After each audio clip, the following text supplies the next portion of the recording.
Shalom saudara-saudara, perenungan kita kali ini terambil dari surat Paulus kepada jemaat di Galatia. Surat Galatia pasal yang pertama ayatnya yang ke-6 sampai dengan ayat yang ke-10. Saya akan membacakan bagi kita semua, demikian bunyi firman Tuhan. Aku heran bahwa kamu begitu lekas berbalik daripada Dia yang oleh kasih karunia Kristus telah memanggil kamu dan mengikuti suatu Injil lain yang sebenarnya bukan Injil. Hanya ada orang yang mengacaukan kamu dan yang bermaksud untuk memutarbalikkan Injil Kristus. Tetapi sekalipun kami atau seorang malaikat dari sorga yang memberitakan kepada kamu suatu Injil yang berbeda dengan Injil yang telah kami beritakan kepadamu, terkutuklah dia. Seperti yang telah kami katakan dahulu, sekarang kukatakan sekali lagi. Jikalau ada orang yang memberitakan kepadamu suatu Injil yang berbeda dengan apa yang telah kamu terima, terkutuklah dia. Jadi bagaimana sekarang? Adakah ku cari kesukaan manusia atau kesukaan Allah? Adakah ku coba berkenan kepada manusia? Sekiranya aku masih mau mencoba berkenan kepada manusia, maka aku bukanlah hamba Kristus. Saudara-saudara, pelayanan daripada para rasul waktu zaman gereja mula-mula menghadapi begitu banyak tantangan dan juga kesulitan. Ada dari tekanan politik, tekanan kebudayaan, dan juga tekanan daripada ajaran-ajaran palsu yang simpang siur yang datang untuk menyerang jemaat. Dan kali ini dari antara sekian banyak penderitaan dan juga tantangan dan juga berbagai macam hal yang menyulitkan pelayanan para rasul dan jemaat mula-mula, kali ini kita akan membahas mengenai tentang Injil palsu. Dan perenungan kita kali ini bertemakan waspada terhadap Injil palsu. Nah, saudara-saudara, di antara sekian banyak ajaran-ajaran, dari antara sekian banyak berita dan juga kesaksian tentang Kristus yang palsu yang beredar di tengah-tengah jemaat, dan juga tentang ajaran filsafat dan berbagai macam ilmu pada waktu itu. Nah, saudara, saya menyoroti ada 3 hal yang mengganggu jemaat mula-mula dalam konteks ini, terutama di jemaat Galatia. Nah, saudara, gangguan yang pertama ini datang dari orang Gnostik, yaitu orang Gnostik mempercayai bahwa Allah sebagai pribadi non materi yang suci itu tidak mungkin mengambil tempat manusia karena materi daripada manusia ialah jahat. Dalam artian bahwa orang Gnostik tidak mempercayai Kristus itu benar-benar datang ke dunia. Bagi orang Gnostik, kedatangan Kristus ke dunia untuk menebus orang berdosa itu ialah hanya dongeng belaka. Lalu berikutnya, saudara, tantangan mengenai ajaran yang dihadapi oleh jemaat Galatia ialah mengenai tentang pencampuran antara ajaran Yudaisme dengan ajaran Kristen dari para rasul. Nah, saudara, ajaran daripada Yudaisme ini dari sebagian orang mempercayai bahwa untuk menjadi anak Allah itu harus melakukan ketentuan-ketentuan hukum Taurat. Dan itu ditulis oleh Paulus dan dijawab oleh Paulus di dalam surat Galatia pasal 3 ayat yang pertama sampai dengan ayat yang ke-5. Lalu yang ketiga, saudara-saudara, jika kita memperhatikan di dalam kitab Matius, di dalam Injil Matius pasal 28 ayat yang ke-11 sampai dengan ayat yang ke-15. Saudara, di sana dikatakan ada kesaksian palsu tentang Yesus. Jadi ada sebagian orang yang tidak bertanggung jawab di luar daripada para rasul memberitakan kepada banyak orang bahwa Yesus tidak benar-benar bangkit. Jadi pada waktu pelayanan para rasul, saudara-saudaraku, beredar tentang berita, beredar tentang tulisan yang betul-betul menolak akan keilahian Yesus dan menolak akan kebangkitan Yesus, yang justru hal-hal yang demikian itu disaksikan secara langsung, disaksikan secara konkret oleh para rasul. Nah, saudara-saudara, di ayat yang ke-6 ada frasa lekas berbalik dan mengikuti suatu Injil yang lain. Nah, ini saudaraku menunjukkan bahwa jemaat di Galatia ini mudah sekali untuk dipengaruhi ajaran yang tidak berasal daripada para rasul. Nah, saudara-saudara, ini disebabkan oleh karena jemaat tidak konsisten di dalam meneliti dan juga belajar tentang apa yang sudah diajarkan oleh para rasul. Lalu saudara, yang kedua, di ayat yang ke-7 ada frasa sesuatu yang bukan Injil. Nah, saudara-saudara, Paulus di dalam teologianya, di dalam pemahamannya sebagai seorang Kristen, nah, saudara, tidak meyakini di luar daripada sebuah esensi atau berita utama daripada Injil yang sejati, yaitu mengenai penderitaan, kematian, kebangkitan, dan kenaikan Yesus. Nah, saudara, namun kenyataannya Paulus juga mengakui adanya tulisan-tulisan, Paulus juga menjumpai adanya ajaran-ajaran yang tidak sesuai dengan esensi atau substansi atau berita utama daripada Injil yang sejati. Nah, saudara, di ayat yang ke-8 sampai dengan ayat yang ke-9, di sini Paulus sangat marah, saudara, ketika kita mendapatkan kata terkutuk di ayat yang ke-8 dan ayat yang ke-9. Paulus begitu marah di tengah-tengah jemaat karena di tengah-tengah jemaat terdapat ajaran-ajaran yang tidak berasal dari Rasul Paulus atau rasul yang lain.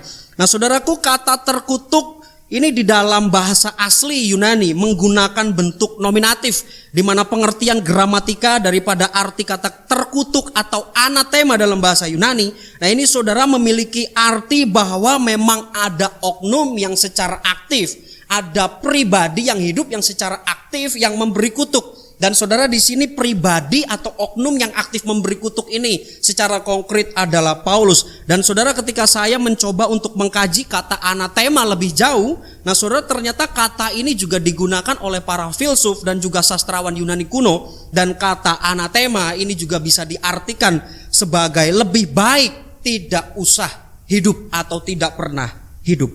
Nah, saudara-saudaraku, kenapa di sini Paulus sampai menyebut dirinya sendiri? Nah, saudara, ini karena Paulus sangat yakin akan pemberitaan Injil yang ia bawakan ialah Injil yang bersifat otoritatif.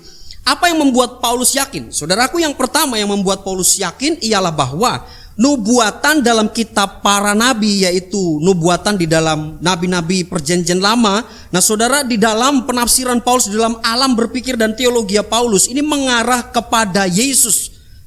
Kitab perjanjian lama dan semua yang ada di dalam perjanjian lama ialah gambaran dari yang akan datang dan menyebut atau menunjuk kepada Yesus. Nah, saudara-saudara, Paulus ialah seorang yang sangat ahli di dalam naskah-naskah, menafsir naskah-naskah kitab perjanjian lama. Nah, saudara, setelah ia bertobat, Roh Kudus membuka tabir pengetahuan daripada Paulus dan kemudian membuatnya melihat Kristus dari kitab hukum Taurat dan semua kitab para nabi. Dan ternyata saudara, Paulus melihat di seluruh kitab perjanjian lama setelah dia bertobat, mulai dari Kejadian sampai dengan Maleaki dan semua kitab yang menyebut perjanjian lama, ini menunjuk kepada Yesus, sangat konkret dan juga sangat jelas menunjuk kepada Yesus. Lalu yang kedua, saudara, keyakinan akan kesaksian rasul-rasul dan para murid yang lain dalam sidang rasuli di Yerusalem. Ketika kita memeriksa di dalam kitab Kisah Rasul pasal yang ke-15, saudara, kita di sana akan melihat bahwa Rasul Paulus berjumpa dengan rasul-rasul yang lain untuk mengadakan sidang, di mana sidang ini diadakan supaya jemaat boleh menerima ajaran yang baku, yang sahih, yang valid, yang berasal langsung daripada para rasul, yang berasal, yang bersumber langsung daripada kesaksian daripada para rasul. Nah, saudara-saudara, ketika Paulus berjumpa dengan para rasul yang lain, maka apa yang dipikirkan oleh Paulus, maka apa yang dilihat oleh Paulus dalam kitab perjanjian lama, saudara, ini diverifikasi langsung oleh para rasul yang lain berdasarkan kesaksian mereka bahwa Kristus yang menderita, Kristus yang mati, Kristus yang bangkit, dan Kristus yang naik, itu memang betul-betul disebutkan di dalam kitab perjanjian lama dan betul-betul digenapi di dalam pribadi Yesus yang kala itu datang.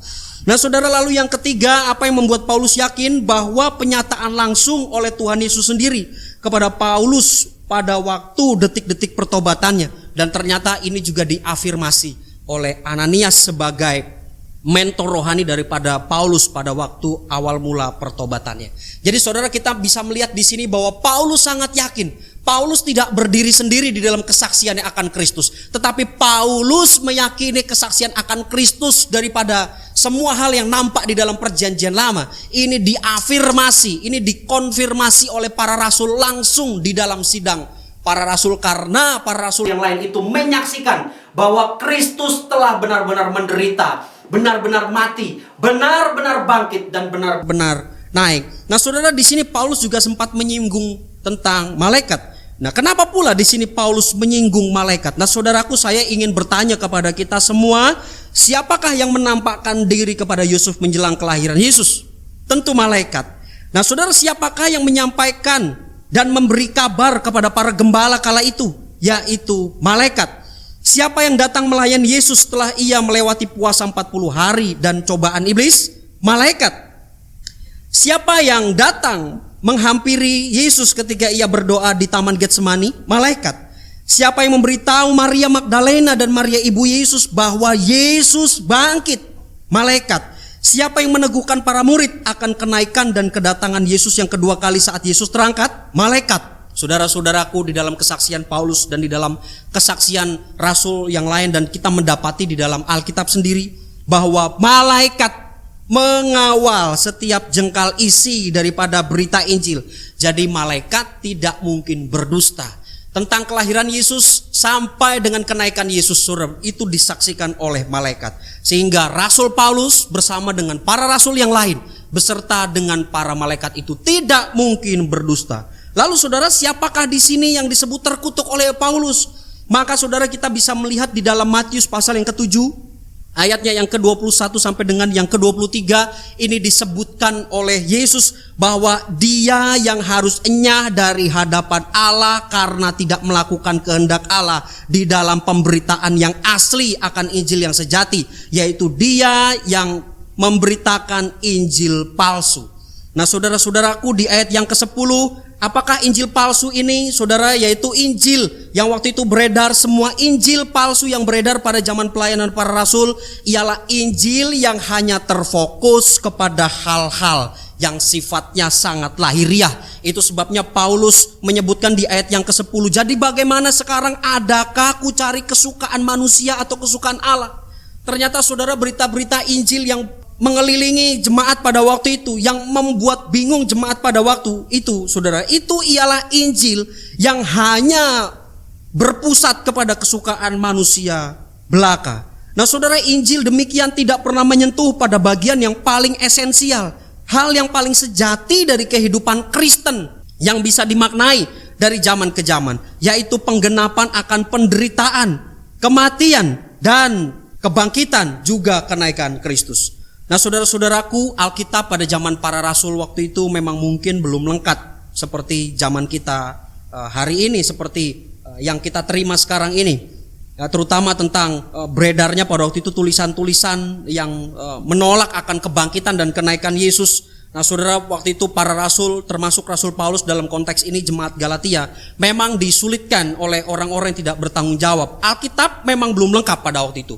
Jemaat pada waktu itu belum menerima Alkitab sebagaimana yang kita terima saat ini. Tapi bukan berarti Injil itu tidak ada, saudara ya. Injil itu bukan berarti tidak ada. Saudaraku, Injil pada saat itu belum berupa salinan tulisan seperti yang kita terima saat ini, tapi itu masih berupa kesaksian lisan daripada Rasul Kristus sendiri.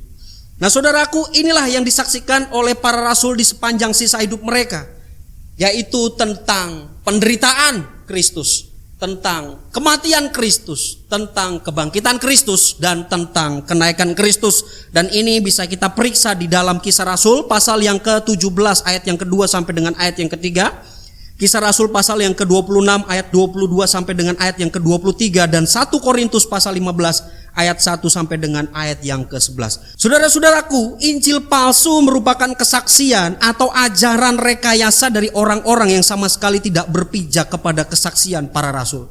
Mereka merekayasa berbagai macam dusta hanya demi mengeruk keuntungan tertentu dari jemaat yang digembalakan oleh para rasul.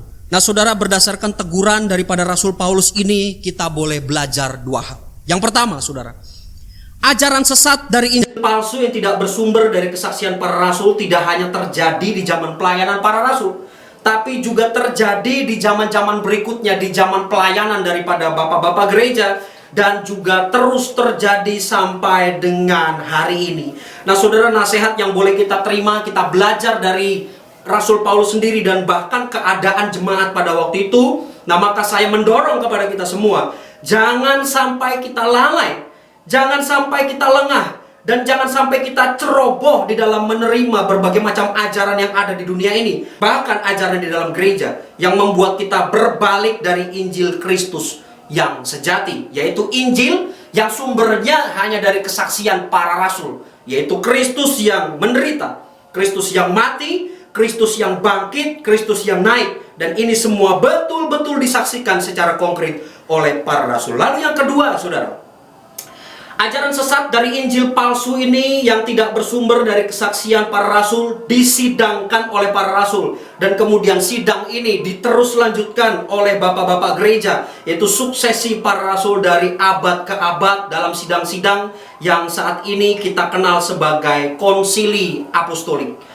Nah, saudara, melalui sidang konsili apostolik, bapak-bapak gereja telah merumuskan apa saja yang solid bagi gereja berdasarkan kesaksian, bersumber dari kesaksian rasuliah yang sudah diterus lanjutkan, ditradisikan baik secara lisan maupun secara tertulis dalam kitab suci.